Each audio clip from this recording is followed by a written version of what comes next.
Driving into the sunset, I went blind, but now I see a million faces looking at me. Dead faces, all staring at me. And they were all there, every last one of them, and they all knew my name. I had a dream in which everything was revealed to me. Image of a crop circle forms a constellation map, mysteries of the ancients, revealed to me alone among God's creatures. I stood out upon the ledge, looking over on a million different places, and all their faces looking back at me, the dead faces.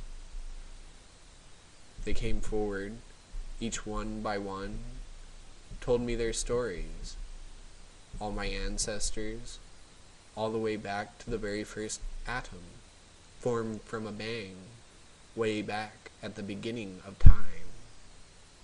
I traveled back like Fibonacci's spiral sequence, through to Africa, spinning round, through the towns, spinning electrons, valence shells, like shells on beaches, the spiral species, spinning like stars, forming a back at the beginning of time.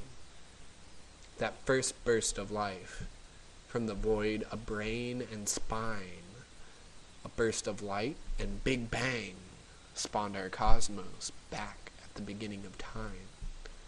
Once upon a time, I had a dream which none should speak, and they were all looking up to me, all their faces, the dead faces. They had life in them once upon a time. I was driving into the sunset, and I went blind, but now I see, for everything was revealed me, all the secrets and their codes, all of their mysteries shown, for me alone. Riley Martin says, if you think that you're alone in this universe, you are the guardians of this universe, you are rudely mistaken. That day I died, yet now I live, driving into the light, into the night, sunset. I went blind, yet now I see everything so clearly. Nothing is undefined. I can identify them all, the many objects flying before my eyes.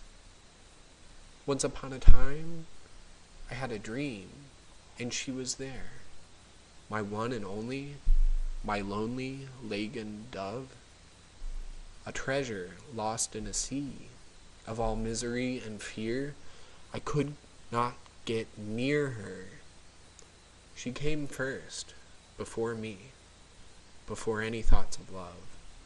First there was wisdom, and then came a word, followed by all the gods.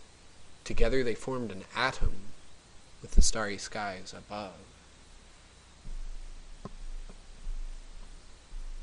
Manly P. Hall. Here we have evidence to show that in the mystery myth, Horus was regarded as the human soul, and that there were two interpretations of the mystery. It referred not only to the rising from the dead in another body, or return to life in another enfleshment, but also to a still higher mystery whereby the consciousness of immortality was restored to the memory of the soul.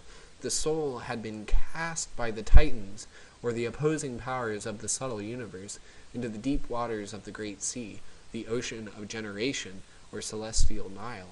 For, as the mysterious informant Cleombrotus told him, these stories of Titans concern souls proper, and not bodies.